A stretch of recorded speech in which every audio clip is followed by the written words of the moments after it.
Bom, pessoal, para a gente poder falar em ética, identificação de vieses e tratar da natureza da IA como uma ferramenta com potenciais tanto positivos como negativos, eu acho que é uma questão muito importante de apresentar aqui uma notícia recente, agora de 2025, sobre sincopatia ou psychophancy, que é um termo novo usado para descrever a empatia artificial das inteligências artificiais.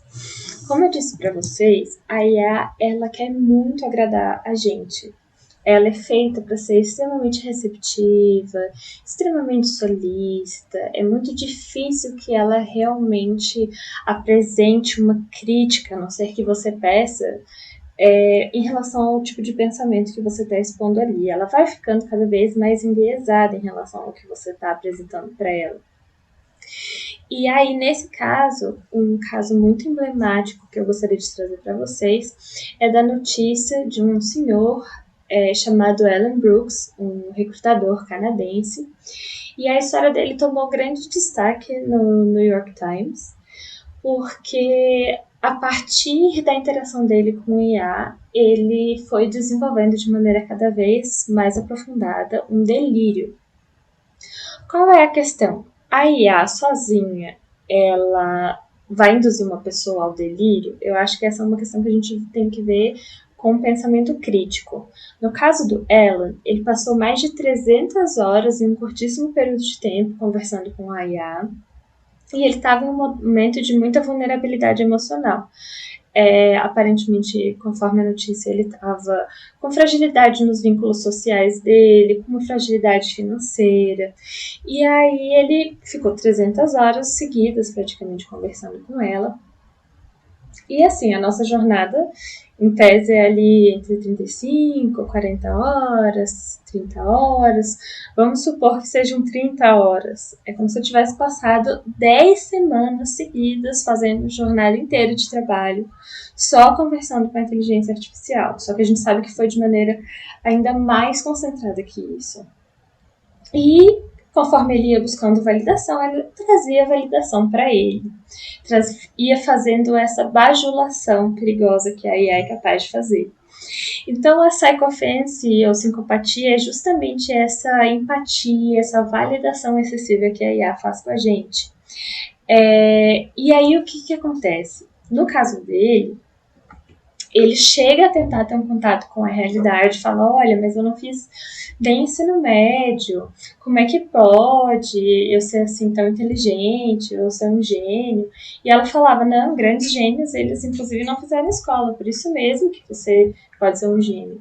E ele apresentou para ela uma resolução de uma questão matemática que seria revolucionária de acordo com ela. E ela foi incentivando ele a se aprofundar nisso. Ele chegou a enviar e-mails para a NASA e para outras entidades públicas, relatando essa descoberta dele.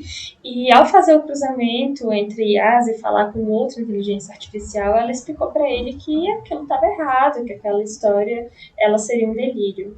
E ele ficou assim extremamente decepcionado. Foi uma experiência muito traumatizante para ele. Parece que ele está em acompanhamento de saúde. E tivemos algumas respostas da empresa responsável, que no caso foi a OpenAI, que é a empresa responsável pelo chat GPT, mas aparentemente esse tipo de caso de episódio maníaco induzido, ele também pode acontecer em outras inteligências artificiais, como Gemini, Claude ou qualquer outra dessas disponíveis no mercado. E aí, como resposta, as empresas elas decidiram disponibilizar versões menos bajuladoras dos seus modelos. No caso da OpenAI, foi em abril de 2025. Filtros de detecção de sofrimento, que eles incentivam a pessoa a procurar auxílio profissional para, né, fazer acompanhamento de questões de sofrimento psíquico. E lembrei disso tudo, tipo, você gostaria de fazer uma pausa e tentativas de aterrar a pessoa, digamos assim. Só que eu gostaria de trazer isso para a nossa atuação do judiciário, tá? Claro que não necessariamente a gente vai chegar nesse nível extremo de ter um delírio, né? Até porque, como a gente vê, o caso dele é muito particular de uma pessoa em situação de vulnerabilidade. Mas, assim, e se a gente educa uma conversa de IA, com uma tese de direito que seja, que a gente acredita muito, se a gente explica essa tese para ela, se a gente reforça isso com algum tipo de bibliografia, por mais que a gente possa estar redondamente enganado em relação àquilo, às vezes o nosso posicionamento ele pode estar contrário às orientações do nosso tribunal, contrário às orientações do Tribunal Superior, às vezes francamente equivocado perante a lei, mas a IA, ela não tem essa tendência a te corrigir, sabe? Ela quer te agradar. Pelo menos ela não vai fazer isso naturalmente, a não ser que você, e essa é uma técnica que eu super recomendo, apresente um texto, um argumento para ela e peça para ela contra-argumentar, para que ela faça esse papel, né, de contraponto às suas argumentações, até como uma maneira de você desenvolver o seu raciocínio.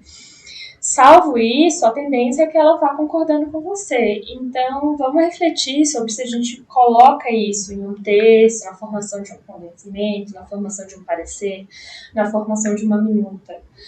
Quanto a gente pode confiar nela para fazer esse contraponto e dizer para a gente, olha, não é bem assim, esse entendimento está contrário à lei, esse entendimento está contrário ao posicionamento do TST, ou até mesmo esse entendimento ele é discriminatório, ele é completamente equivocado, sabe? Então, eu trouxe esse caso do Ellen para despertar mesmo essa reflexão em todos, em relação a essa confiança que ela jamais deve ser cega, e é sempre importante, em casos de dúvida sobre o nosso trabalho, a gente, além de fazer a nossa conferência pessoal, fazer conferência cruzada, com mais de um tipo de inteligência artificial, conversar com os nossos colegas, nos referenciarmos em livros, artigos e outras fontes confiáveis. Então, é isso. Estou apresentando a referência bibliográfica para vocês. E gostaria de reforçar que a inteligência artificial não é uma ferramenta de ajuda psicoterápica. Em caso desse tipo de sofrimento, o recomendado sempre é procurar um profissional de saúde e não utilizar ela para aconselhamento. Enfim, vamos partir para falar mais especificamente mais concretamente da nossa realidade dentro do judiciário agora. Obrigada.